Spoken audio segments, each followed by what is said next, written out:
before I want to talk to you, I want to make sure you do understand your rights, okay? And that way I can explain to you what's going on and all that good stuff. Do you understand? You understand that? Okay. Today's date is May the 3rd, 2010. The current time is, all right, your first name is George? Yes. Georg.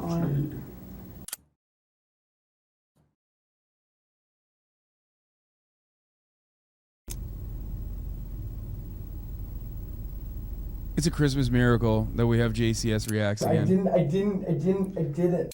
There's no I'm sad that it's way gonna end soon. Damn, they just... No way.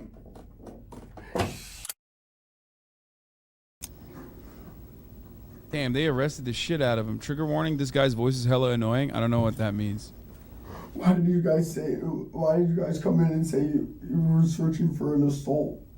I never said anything about an assault. Someone came in this morning. I never mentioned to you anything. Just told you we're investigating something. I'm investigating so. Do you want me to call anybody for you, George? It's an interesting concept to think of how you might respond to what would normally be an easy question, especially during a circumstance where it becomes a terrifying dilemma. We ask that you contemplate this question while you put yourself in George's position, but not before you grasp the context of what brought him to this moment. It begins with 22-year-old sports scholar Yeardley Love, a star lacrosse player at the University of Virginia. She is captured in this photograph playing in the second-to-last game of the season, clearly aware of the obstacles that lie in front of her, yet continuing to move forward, which is the circumstantial detail that turned this picture into a symbol for the globally recognized organization that would be founded in her memory. This would be the last photograph taken that day, capturing Yeardley's last embrace with her head coach Julie Myers. Both were unaware this exact moment would soon be on the national front pages. On May 3, 2010, at roughly 2:15 a.m., Yeardley's roommate returned from a night out to their off-campus apartment. Upon entering, she saw that Yeardley's bedroom had been broken into, at which point she rushed inside to find her unresponsive on the mattress. She had blood coming out of her nose and severe bruising across the right side of her face. But the most alarming thing was that she wasn't waking up. Her friend called 911, who instantly guided her through the steps of CPR, which was then taken over by paramedics who arrived on the scene 4 minutes later. But their attempts at revival were unsuccessful, and Yeardley was pronounced dead at exactly 2:47 a.m. At 2:53 that same morning, criminal investigator Lisa Reeves woke up to a phone call from the sheriff's office. By 2:59, she had arrived at Yeardley's apartment leading the investigation, and by 3:50, confirmed that she had her first person of interest, which was 22-year-old George Hughley V, Yeardley's ex-boyfriend, and the next several hours were spent gathering information before she knocked at his front door. She found out that George was a fifth-generation heir to a very wealthy American family, whose roots lay in lumber dating back to the 1900s. He was educated at Landon Prep, a prestigious all-boys private school in Bethesda, Maryland, with annual tuition fees of up to $50,000. George was the star player of the lacrosse team and became an All-American athlete. This led to a full scholarship at the University of Virginia, where he remained a key player in the starting lineup, and where he would also meet, then spark a romance with fellow lacrosse player Yeardley Love. They dated for almost 2 years. Hughley and Love's relationship was an on-again, off-again one, where they cheated on each other throughout and that tempers flared both ways. What was going on with these two young people? What may have led someone to do what happened? These are just a completely unbelievable set of facts. Everybody watched the relationship. People were really troubled by it. They were scared for her. Nobody knew what to do. Yeardley ended the relationship in 2010, just 2 weeks before graduation. 9 days later, she was found dead in her bedroom. And that same morning, George Hughley would hear a knock at his front door. He opened to Detective Lisa Reeves, who was dressed in civilian clothing. She introduced herself as a police officer, but mentioned nothing of the crime. She simply stated that she was conducting an investigation that could benefit from his presence at the sheriff's office. George's response was to lethargically put on his flip-flops, then walk over to the passenger side door of her unmarked police car and let himself in. Somewhat bewildered, Lisa got in and drove them to the police station a few minutes away without talking. It was around then when she noticed bruises. Okay, I gotta pause it here and say, first pause, it's 5 minutes in. I mean, this is fine. Okay, 4 minutes and 57 seconds. Okay, across the board, immediately, like, super rich kid, like, I feel like what you're seeing here is a sense of entitlement that is overwhelmingly powerful as a rich lacrosse kid possibly doesn't even recognize that he could be implicated in this crime. or even if he is, doesn't care. Using on his knuckles and cuts on his forearm, at which point George was no longer a person of interest. He was the prime suspect.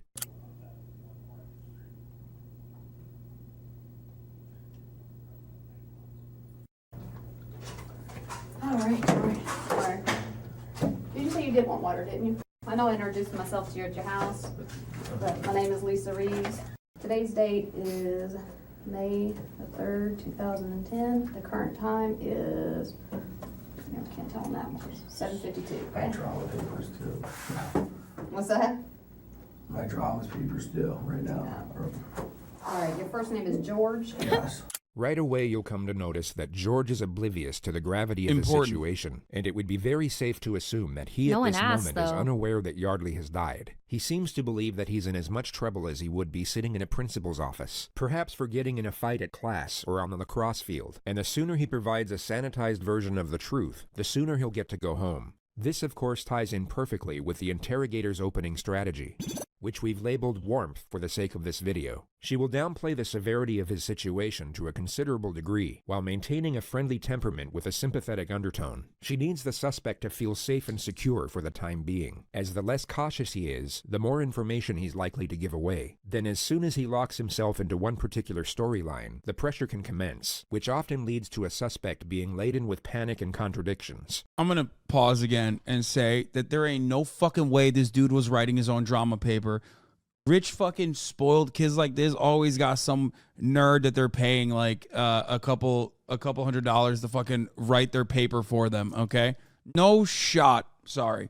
Before we ask you any questions, you must understand your rights. You have the right to remain silent. Anything you say can be used against you in court. You Stop have the right doing to a talk to pause lawyer counter. before questioning and have Chat. one present during questioning. If you cannot, Oh, your afford a chat's lawyer, doing it one will too? be provided for you. What? And if you're willing to talk to us now, you're right to stop talking to you. George has two options here. Option one is to remain silent, then allow his father to get him the most expensive attorneys in the country. He would then have years to examine the evidence, evaluate the many options available, and then construct the most self-preserving storyline with world-renowned experts in criminal defense before they present it to a jury. Unfortunately for George, he takes option two. But before he does, rewatch the flawlessly reassuring manner in which he's given the final piece of the Miranda warning. And if you're willing to talk to us now, you have the right to stop talking any time. Okay, I gotta pause again. Pause counter 3. I don't care. This level of care and consideration from a police officer or detective to the prime suspect on a murder case is never afforded, okay? It is unimaginably considerate.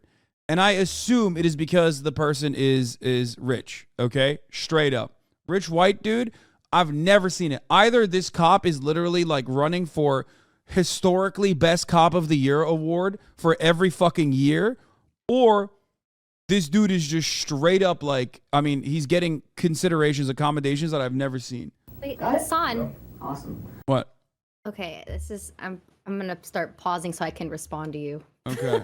But I'm pretty sure it's a tactic to get them to, say certain things and trap them into a certain storyline. No, right? I understand that for sure. But ultimately, a big part of like developing a case in many instances, regardless of the warmth that they're demonstrating, is by trying to get them to talk. And oftentimes, like cops will do the, oh, we can get an attorney for you, but never the second part where it's like, oh, I'm going to be extra considerate and tell you like we don't have to talk to you if you say you need your lawyer. How many times have you and myself separately, independently watched JCS videos where cops will literally fucking be like, oh yeah, you want a lawyer? Okay, no, all right, well, you still should talk to us. You still should talk to us. You still should talk to us. I've seen so much rougher interrogation conditions, even if they are also being positive and warm towards the suspect. I've seen infinitely worse structured interrogations where they just basically, like the suspect will ask for a lawyer and they'll still continue asking questions. Anyway, white privilege. but maybe you're right. White and rich. Maybe you're right. Let's watch. Oh, sorry. Thinker there, that you understand. Okay, your that rights counts as a pause. No, it doesn't. and are willing to talk to us. And the time now is 7:53. All right. Let's kind of start. I'm going to kind of ask you some questions, and like I said, we'll explain things a little bit later. Tell me about your day yesterday. Played golf with our parents. It was a father-son. Good event. I went to dinner with my dad and my two buddies, and then Oh God, this guy sounds like such a douche. bar for a little while. Oh God, I hate him. Then I already went hate him over so much. To talk to Yeardley, and Who's Yeardley? Yeardley is my former girlfriend, Okay. which this whole thing's about, which I understand, but George has now initiated the investigative subject matter himself. It's the perfect opening scenario for the interrogator because she's given nothing away, making it more likely for him to reveal details that will contradict the evidence. when I went over to talk to Yeardley, He sounds like Blastoise. I can't unhear it. No, he doesn't. That's an insult to Blau. He sounds like this sometimes. He's such a No, this does not sound like Blau. yes. Blau literally sounds like this sometimes. Where he's like, oh, I can't wait to hit the pow. And Yardley that's what slept he's with doing, another like his lacrosse surfer player from boy North voice. Carolina the week before, which is what he just referred to. And she was already like, oh, like freaking out. Like, you know, you can't come in, you can't come in. And I was like, I'm like just trying to talk to you.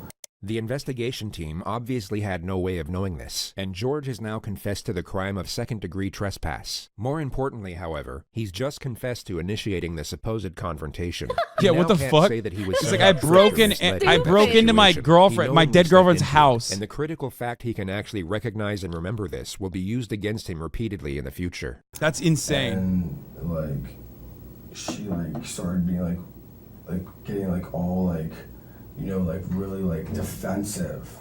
She was So I already, fucking like, on killed the her. defensive end. It was Yeah, crazy. like- And like I was like, Totally. listen, I'm not here to like, I'm just here to talk to you.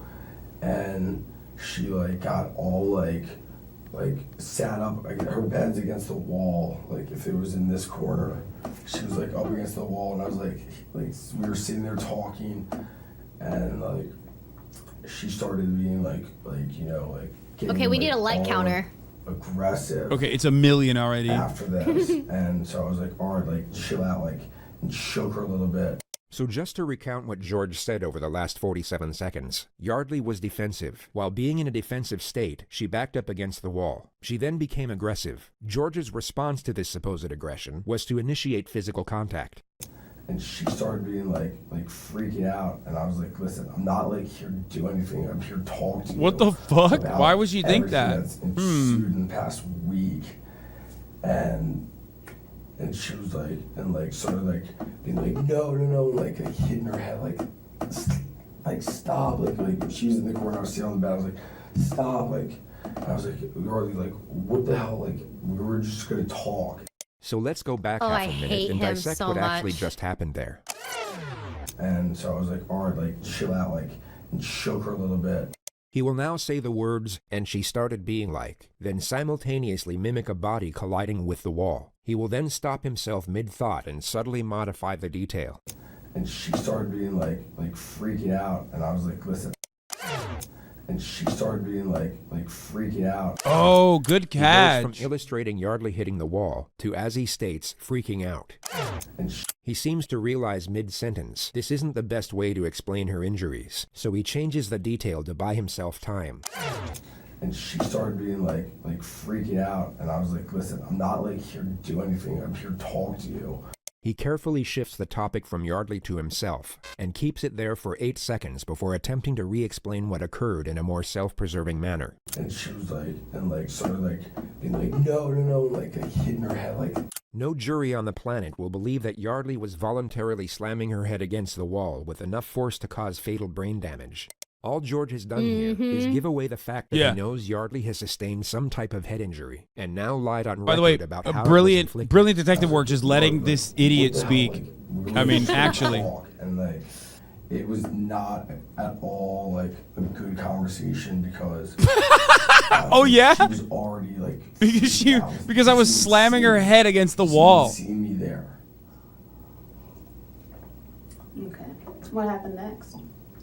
What happened next? And she kept hitting her head against the wall while she was sitting on the bed, and I was like, And I grabbed her and I like shook her. I was like, stop, like we need to like, and looked at her. I was like, we need to like talk about this. And like, I mean, I was holding her arms and stuff, but like I never struck her. I never like What? hit her like in the face. What the or fuck? anything. Why is he saying that? Keep talking. She was so like, oh, I mean, what's the word? Like, you know, like flop. This motherfucker. What is he saying? This motherfucker has. He's insane. This is like levels of self-report that I have never seen before. He just straight up, like, sometimes we'll watch a psychopath get interviewed by a detective and interrogated by a detective. And I mean an interview because they want the detective to know what they did. They're proud of it.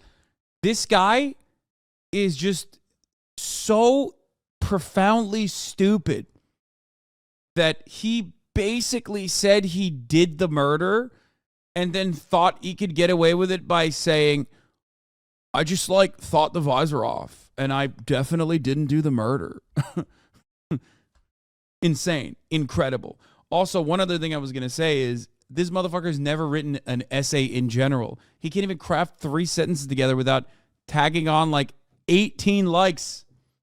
He doesn't know she's dead. I mean, it doesn't matter. I'm saying like he basically is like self-reporting that an assault, that he assaulted his ex-girlfriend. He said former girlfriend. Doesn't matter that he's not aware that she's dead. What matters is that he's aware that he's being called into questioning because of an assault charge, most likely. Okay? If he doesn't know that she's dead, like, is she having a seizure?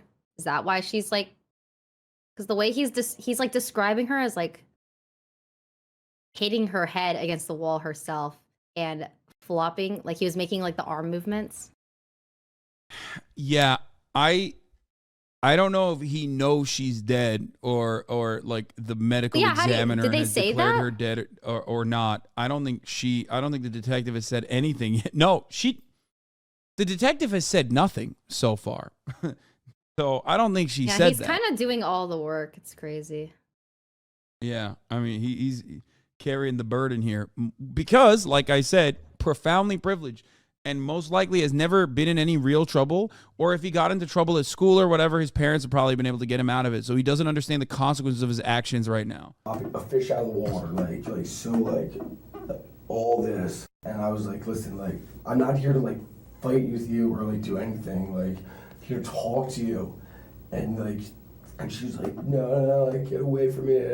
Oh my gosh. You have to leave, like all this stuff. And I was like, all right, like fine, like, but like I want to talk to you after all this, and like I was like a little. Yeah, the detective is applying a technique called "let him cook." You know, my former girlfriend who something happened last week, you know, and I was like, all right, like, well, so we were like talking over there, and I mean, somehow we ended up, somehow I was resting her on the floor, and I was just like, stop, and I was holding her. I was holding her. I was a little bit persistent. I was wrestling her on the floor. All further evidence that designates George as the aggressor. He's completely shut down his ability to argue any sort of self-defense claim. And then the conversation, I could tell, was just like, it was not going anywhere, and nothing was happening, and she like went back to bed, and I left. Right. And I went back home. Phase 1 is now complete. The suspect has unknowingly locked himself into a storyline that will put him away for a very long time. He's phasing up right now. The risk of him shutting down or requesting a lawyer is no longer a primary concern. So the interrogator will now increase the pressure. She will confront him on certain elements that she pretended to overlook before. And the ideal scenario is to cause just enough panic so that he backpedals on previous statements and contradicts himself. All right, so you go over there, knock on the door. Her front door was open. Her room door was closed. I knocked, like yardly, like she heard me open the door and went in. All right, went in where? To her room. All right, straight to her bedroom? Straight to her bedroom, yeah, I mean. How'd you get through the door? Her door or the front door? Her door. Actually, it might have been locked. It was. What? Oh God. What the fuck? Yeah, What? Why? Actually, What is he Be doing? honest with you. Yeah, How'd no, you get yeah. through? It was He's being actually honest, I locked, yeah. guess. Because I think I put a hole. Yeah, you punched a hole through the door. Pretty sure, actually, now. Yeah, that you used to have that, yeah. What? Why'd you do that? Yeah, why? Well, I What guess, you doing? yeah, once I was in her room, she was like very like, you know, like, or like, I'm not, like, I don't want to talk to you. Like, stuff. And she was very like, Your Honor, the vibes were permanently fucked. I wonder why she was on I edge. don't talk, like, you know. Your Honor, you don't understand. I needed to fucking resuscitate the vibes. Like, I it just was wanted bad. to talk. Why'd you punch the door then? A very unusual time to interrupt a suspect in such a contentious manner. He was giving away self-incriminating information that could be Yeah, the used to second establish detective a motive. sucks. He was doing exactly what the lead investigator wanted, but Detective Ed has now stopped him in his tracks. It's a reckless maneuver at this point in the interrogation, which Detective Reeves is no doubt conveying at this moment through nonverbal communication. She now has to let the suspect... They're doing JCS reacts is so good. They're so good that they're doing reacts on the detective's like the detective's body language too. But he's right. They're right. They've done so many of these that they're just like they're professionals at this point. The other detective looks so disappointed. Yeah. No, a typical man just fucking barging in on the convo and wanting to have his voice be heard, you know, pausing the conversation, you could say. Anyway. respond as to not undermine their position. Because I want to talk to her. Detective Reeves will now bring his guard back down through a reassuring tone and gently guide his train of thought back to his grievances with the victim. She pulls this off in 3 questions. All right, well, continue on. That's fine. Continue on. So you're talking to her and she doesn't want to talk to you? Not really. I mean, we talked though. Like there was parts where we were talking, and then like. Do you know what you're talking about? I mean, about so many different things. Okay. Like what? Like what she did last week. Mm-hmm. Like went to like Carolina. She went to Carolina and hooked up with someone Sunday when we were still trying to figure out things. And I was over there like to talk, like I was like, this is like. He even gave the motive. That's insane. I was trying to get He's like, that's like my motive. Then, like, you know, Your Honor, she cheated on me. The vibes were fucked. Like how upset I was because I've told her like through emails like how upset I was like about what she did, and so I was like, and I sat on the edge of her bed. I was like, listen, like I want to talk to you. Like what you did was bullshit. Like that's not like okay. And I was just like, and she's like not like you know, she's like you know, sort of pushing everything that she did to the back burner and like talking about like you know like trying to like put everything that she did like wasn't important. It kept going to the point where she like I was like, listen, like you're like we have to figure like out what's going on. And she was like, I'm not talking to you. And then she like pushed me, like get out of here, like go. And I was like no, and like I was like be like we have to talk, like so like get like when you're doing that, what are you holding on her? On her arms. On her arms, like maybe up here. Like shoulders, yeah. Shoulders. Like be like come on, like you know. And that's when she was like wiggle and like be like get away and like you know like hide get in the corner like really like what the fuck? Like defensively almost. Even his like the way he's describing it, like he would still get punishment for assault at this point. Like, this is not going anywhere. How'd she get back in bed? We were like wrestling and we stood up and I tossed her, I pushed her onto the bed. I was like, go to Tossed bed. her onto the bed. Did you touch her neck area at all? Did you choke her at one point? Oh my god. May have grabbed her. Oh my god. Oh come, oh dude. But I never like strangled her. Okay. But I mean, during the whole like commotion, you know, like I might have grabbed her neck, but I never was like strangling her. Okay. More detail that was unknown to the investigation. The fact that he grabbed her neck can now be used as evidence. It paints a more frightening picture of the incident with relation to the suspect's He aggression is going toward to the victim. super jail. This was an Oh my extremely God. damaging revelation for Super George's jail. defense. The discussion moves to the moment he left, and George admits that he took Yeardley's laptop. Why'd you grab her laptop? What? Because I was so pissed that she wouldn't talk to me. I was like, I don't know. I like took it almost as like collateral, I guess. I don't know. It's not. His dad's reasonable lumber yard did logic, not produce but- enough wood to get this guy out of jail. I can tell you that. Did you take anything There's else? no besides the shot. laptop? Nothing. No. He stole her laptop? What So the when you left out of there, I mean, you saw that she was bleeding on her nose. She's now about to ask a question with the same implication for a second time. Notice what occurred the first time. Did you go back and check on her at any point? No, I did not. Okay. Did you try to call rescue or anything, make sure she's all right? No, I did not. No. Why? The face of bewilderment, if there ever was one. It's very strange that he's so taken aback by such a Caught in question, 4P. especially when you take into account the possible outcome if he had actually called for help. One medical expert revealed in the courtroom for the very first time that following Yeardley Love's brutal beating, had George Hughley or anyone else called for help, she might have survived. I didn't think it was like. I didn't think that she was like in need of like going to the emergency room. She just got. I mean, like. What do you think that? I don't know. I mean, I Didn't you say when you were, and correct me if I'm wrong, when you were shaking her, her head was hitting the wall? Well, that was in the beginning. That was initially when I walked in. Like she was like up in the corner, like saying, "Get out of here!" Like like this. Mm-hmm. Like, At any time when you were shaking her, did her head bang the wall? Put yourself in George's position and imagine Yeardley had in fact self-inflicted her injuries. You would perhaps say something along the lines of, absolutely not.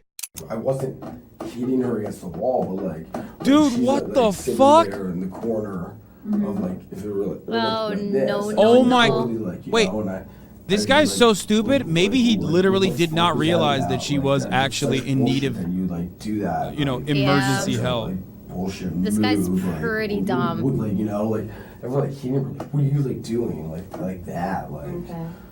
She has a pretty good knot on her head. That's why I'm asking how you can explain how that would have happened. I mean, I don't even know when a knot. Mm-hmm. I mean. Like on the side of her head, she's been hit pretty good right there. So I'm just trying to figure out, did you hit her with something? No, Was that no, her head into the wall? never touched her or struck her or anything. Well, you touched her. You had your hands on her. You know, I said never struck her. Okay. So you Oh my I'm gonna go through this gosh. one more time, make sure we're on the same page. So you're pretty pissed at her from a week ago for sending you text messages. Do you have those text messages where she says she, as you put it, fucked somebody? I actually might have those, yeah. All right, you got your phone with you? Yeah. And let's pull it out and scroll through it. Let's see if we can see those. He The thinks next this moment is, fascinating because it symbolizes he thinks he's pulling this out because he thinks this is going to help him. Like, probably. I assume he thinks like, oh, well, you know, like, obviously that's why I went over to confront her and like was shaking her, you know what I mean? Like, but meanwhile, she's like establishing motive. I think how he drastically thinks. Sorry, go ahead. What did you say? You I think he he thinks that like saying like, "Oh, she cheated last week" is like justifiable in his actions. Yeah, no, that's, I think he doesn't realize he's in trouble. That's how dumb this man is. yeah, exactly. change. Mm. That, The that interrogator second will pause doesn't invade his count. personal Yeah, that space to counts. make sure That's he's two not extra deleting pauses. No, I was anything from doing his it- phone. it was a courtesy Soon after pause. that, she will take the phone out of his hand and place it on the table. Actions that would be completely unacceptable in almost any other circumstance.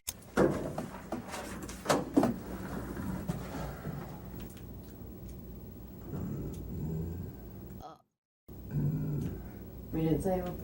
They were like, I guess what you call like an ongoing conversation, an ongoing like instant message, and it's gone. Okay. That's crazy. All right. Let's talk about how you Entered. Yeah. Yeah, I mean,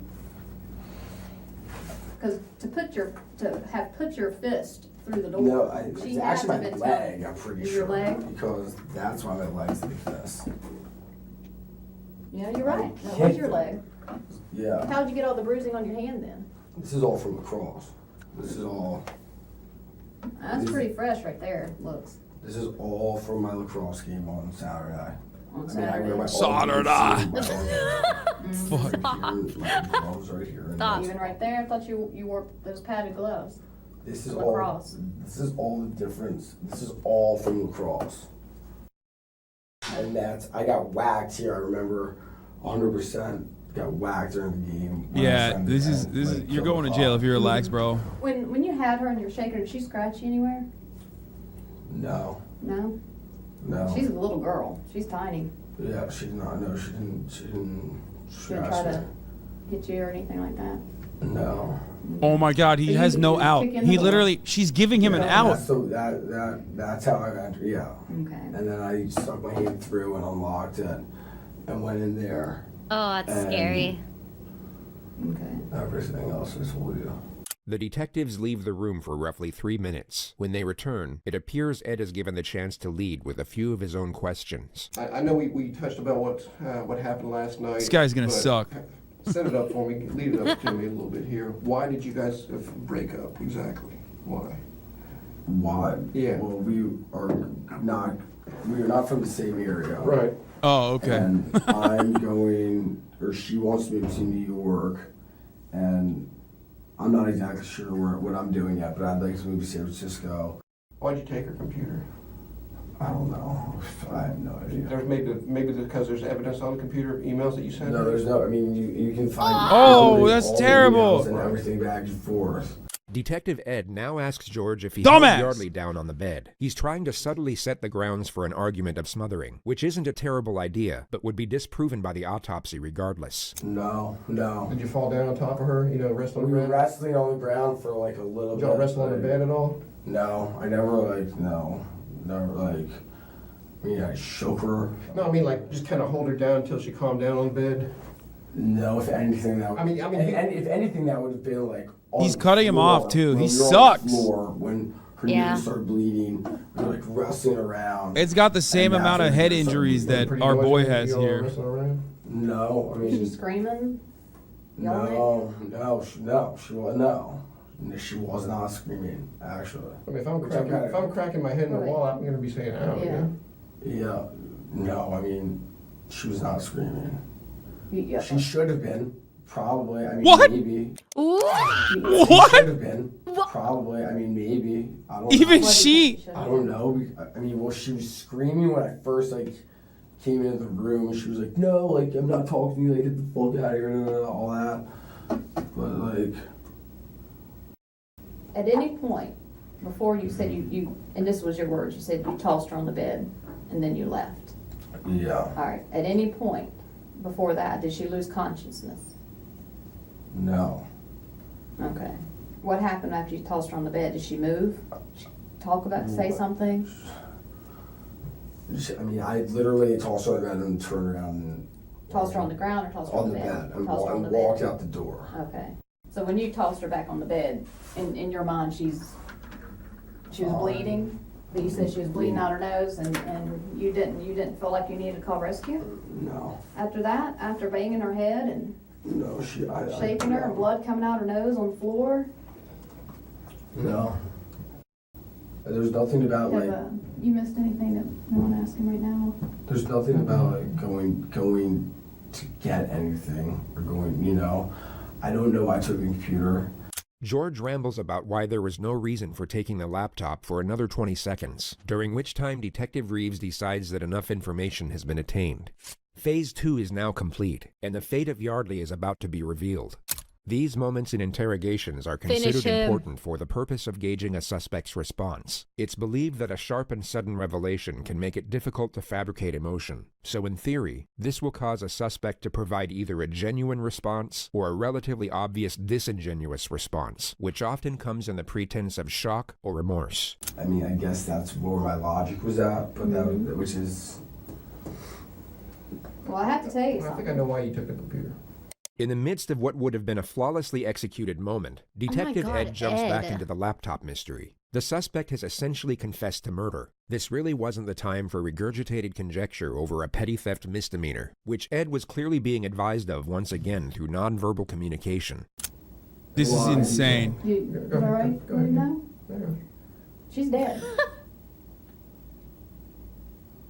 You killed her, George. Throw Ed in jail too, honestly. She's dead. I think you knew that already. No, I did not. In our opinion, George is being truthful here, and Yeah. we believe the interrogator feels the same way in this moment. I don't think he fucking. I don't think he knew. Yeah, he's so fucking stupid. I think he's being truthful. Yeah. How the fuck is she dead? Because you killed her, George. How the fuck is she dead? Because you killed her. George appears to be going through a delayed response. It's so foreign a revelation that it's yet to sink in. Once the shock settles, he refuses to accept it, and this denial appears to be a momentary coping mechanism before the reality of the situation truly hits him, which will happen at this time in the footage. Oh my god. She's dead? Yes. She's dead. Yes. She's dead. She's dead. How? How? I already told you how. You already told us how as well. How is she dead? You just told us.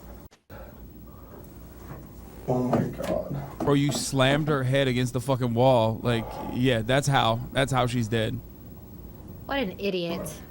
You went in there to talk with her, but it got out of control, right, George? The detectives will now add further pressure to keep him talking. Suspects will often divulge information in these moments in the panicked attempt to save themselves, and in doing so can They're shut trying to do down a good more cop, bad credible cop, but it's storyline they literally haven't like caught up yet. good cop, bad cop, Alcohol got skill hold of you. wise. You kicked in her door. She started to fight with you. You punched her in the head, or you cracked. She's not dead. You cracked She's her not head. dead. You She's cracked her not head in dead. the window or in the wall. not dead. She is. She's not dead. I ain't BSing you right now. It's serious. I want to see her.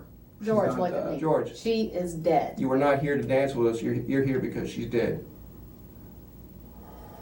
The alcohol. I don't believe it. I don't believe it. It's true. Dude, I didn't. I don't believe that she's dead. How did you?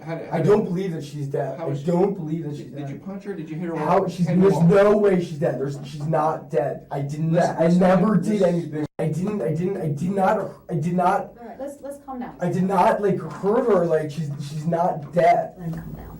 Just out of protocol, what we gotta do is stand up for me, George. Go ahead, put your hands behind your back for me. Turn around. Relax. It's all right. Relax. You'll be alright. You cannot relax when you're handcuffed, She's not okay? dead. That's Tell me fucking she's not bullshit. dead, though, please.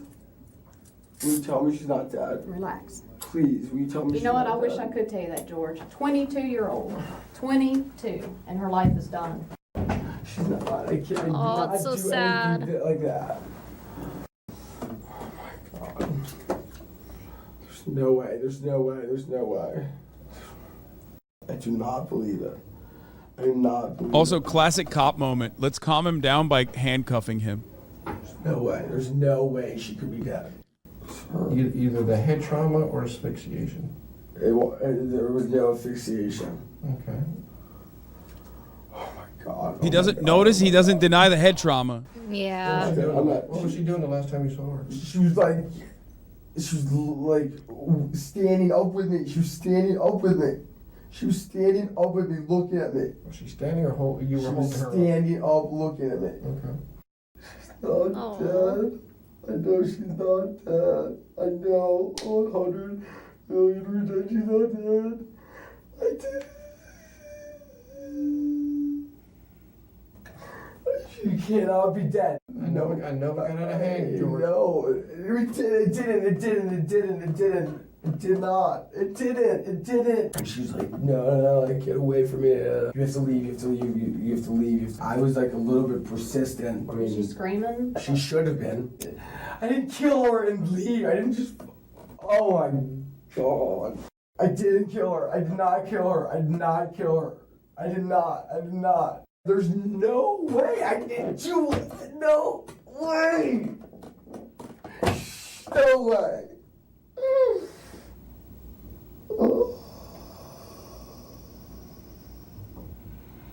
I want a lawyer. I don't believe this. I don't believe this.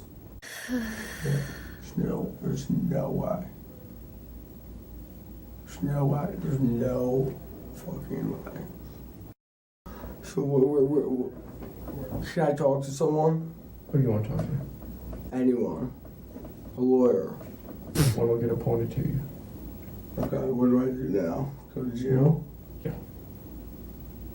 What? All right, George, right now, I know you no longer want to talk to us, that's fine, just let you know something. We're working on a search warrant right now, and what it is we're going to have to collect some stuff from you, like what's called a buccal swab, okay? She wasn't screaming because she was dead? No, she wasn't dead, actually. Like, that's kind of an important part of this, is that if he had called 911, she would have survived. For an assault.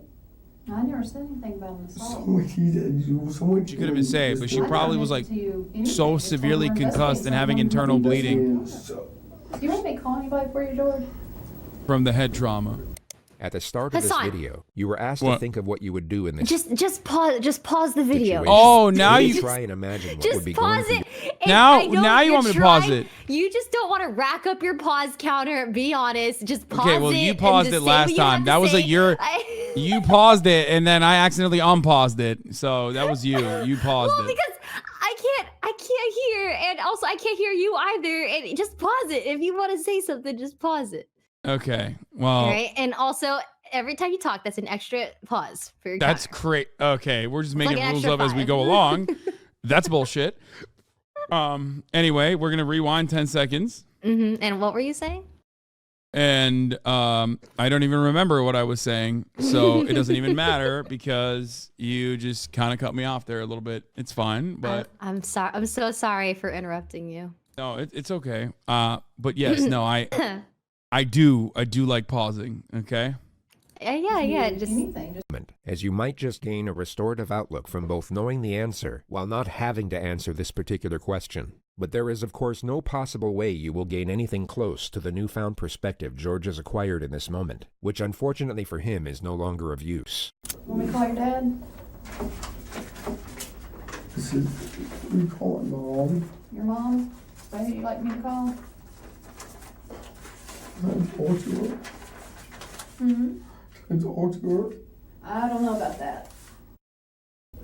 What's your mom's name? What's her number? 301-96. Okay. How? Did you want me to call your dad? Or just her? She'll tell her. Mm-hmm. She can tell her everything. Okay. How?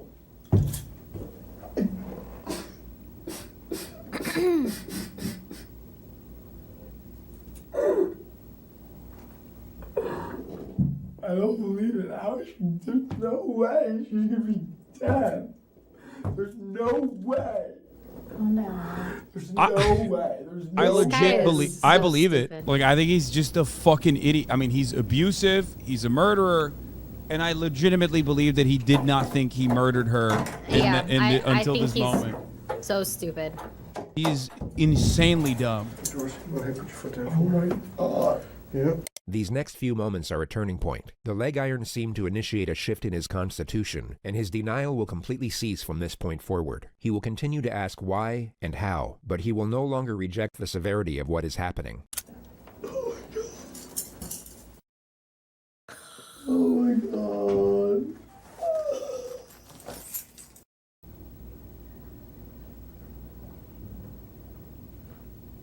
Yeah, maybe don't break into someone's house and keep trying to talk to them when they say no, Yeah, I mean, or shake them. or fucking slam their head against the wall. Yeah, that too. Another thing that I was thinking of is like, he might have even done this. He might have been abusive like this in the past as well, which is part of the reason why he was like so surprised that this time he ended up killing her. You know what I mean? Am I here the rest Yep. of my life? In this room? No, in jail. I don't know. Because like, there's no way you just like pop off one time and start fucking. Never said you were, bud. That's someone who is comfortable being abusive with their partner. I'm sorry? You call my mom? No, I know. Yeah, you do want to talk to her. Now is when you need your family the most, bud. You know? Dude.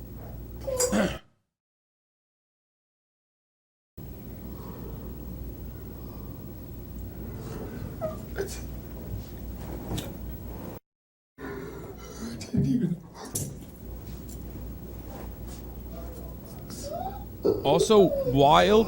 I don't feel like.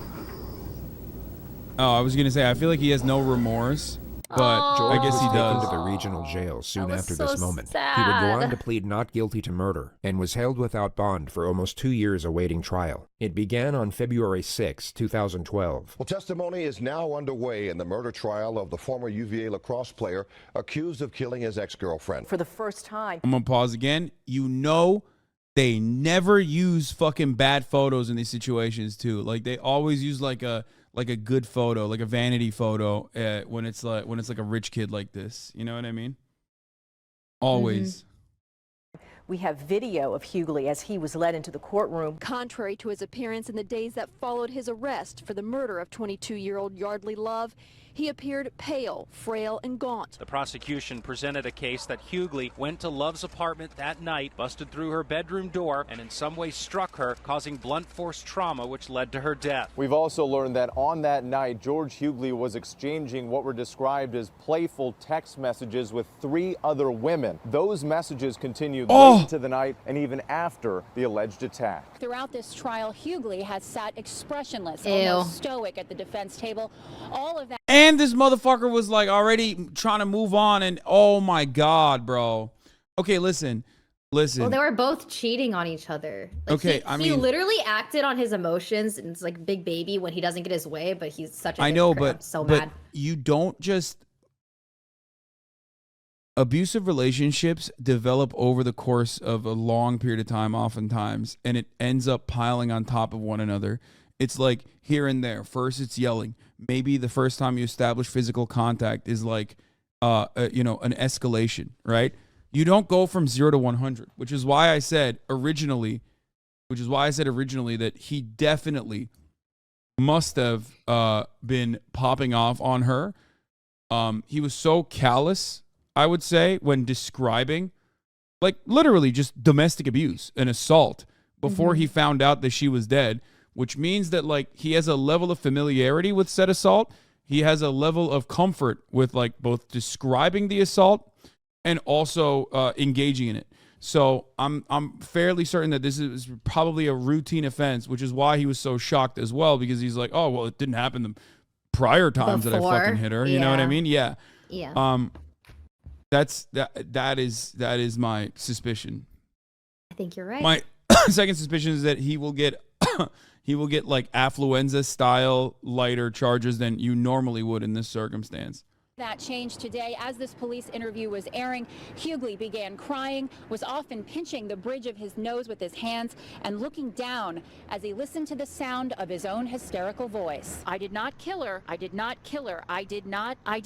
In court Tuesday, Hughley's defense faced an uphill climb. The most riveting testimony came from former UNC lacrosse player Michael Burns, who testified that one time while visiting UVA, he heard some yelling for help from Hughley's apartment. When he opened the door, he said he found Hughley with his arm wrapped around Love's neck, choking her. Hughley then let her go, and she ran out of the room crying. A variety of medical experts took the stand this Wednesday, and they all seemed to agree that Love's death was the result of blunt force trauma to the head. This was followed by highly distressing witness testimony from Yeardley's neighbors. The noise was so loud, this was such a violent death that they heard it downstairs. Oh my God, that's Kimberly Guilfoyle. What the fuck? That's crazy. Sorry, that's California Governor Gavin Newsom's wife that is now married to Donald Trump Jr. Sorry, That's crazy. It's unrelated to everything. Two pauses for Okay, that one. well, I mean, I'm running out the clock because like it's already, we got like 3 minutes left. You know what I mean? And also on top of that, you don't have to hear this part because viewers at YouTube don't experience this, but it's the top of the hour, so I'm gonna run a 3 minute ad break. Oh, we can't relate. No, we can keep going through it because if they want an uninterrupted broadcast experience, all they need to do is subscribe, which they could do for $5 or for free with the Twitch Prime, or by getting gifted a sub. Here's the 3 minute ad break now. And it sounded like a stereo crashing to the ground. That's messed up. That the jury. You can't play the video while half your audience is watching ads. It's not half my audience. Luckily, most of my audience is subscribed already, so. We should wait for them. Okay. That's crazy. There's only 2 minutes. Ting, thank you for left the of 5 video. gifted subs. Yeah, there's more people who are subscribed to my audience than not, and they're mad now that we are not continuing with the. Okay. You're right. I'm sorry. Yeah. We right. got to cater to the payers. Yeah, exactly. Jury knew that she was alive for 2 hours before she died, indicating that if George Hughley had come to his senses, he could have gone back there, called 911, and possibly saved her life. Still, the driving argument for the defense is that George Hughley never intended to kill. They say this was all a tragic accident, that he does not he intended deserve to bruise, a life sentence, but instead fuck her up a little bit, lesser not kill. charge Come on. and a second chance. Guilty of second-degree murder. And Thank you you, will hear Dean the Beamy, sentence for the 5 momentarily. A 26-year prison term came down. George Hughley was brought to court to hear What his an lawyers idiot. plead for the judge to cut in half the 26-year sentence recommended by the jury. Judge Edward Hogshire did trim it back, but by just 3 years. The jury in this case recommended 26 years. The judge changed it to 23. Probably a small difference, but why would he do that? It's surprising, isn't it? Yeah, Considering this why is a would he woman do who that? was beaten to death in her own bed. We think that George was convicted of a crime inconsistent with the facts, and he received a penalty inconsistent with what the evidence would require. There are no winners in this case. With credit for the time that George Hughley has already served in jail, and if he gets time off for good behavior, he could be out in 18 years. And the family for Yeardley Love has put out this statement saying, "We find no joy in other sorrow. We are relieved to put this chapter behind us." As that for is... George, he was incarcerated at the maximum security Augusta Correctional Center for 10 years, and has since been transferred to a prison work camp in Richmond, where he's expected to serve out the rest of his sentence. The present consensus in the media is that he George got sent had to the no gulag. intention of killing Yeardley, but that his 23-year sentence is still appropriate, if not lenient, and that him being drunk to any degree at the time of the murder is not an excuse, nor does it lessen the culpability of his actions to any extent. He'll be released at the age of 45, meaning he will have the second chance at life Yeardley was never afforded. You can decide for yourself whether he deserves it or not. A comforting prospect to this tragedy is the nonprofit. I mean, he got hit with organization a The decent One Love Foundation penalty, carries which extremely is important surprising. Messages, both on social psychology and preventative education. I did not think that he would Their get. website will be linked in the description of this video. I thought he would get less than that. I thought he would get less than that. There have been instances of like sexual assault, especially where like a person of that background will end up, having their sentence reduced dramatically. Clout, let's go. Free clout, baby.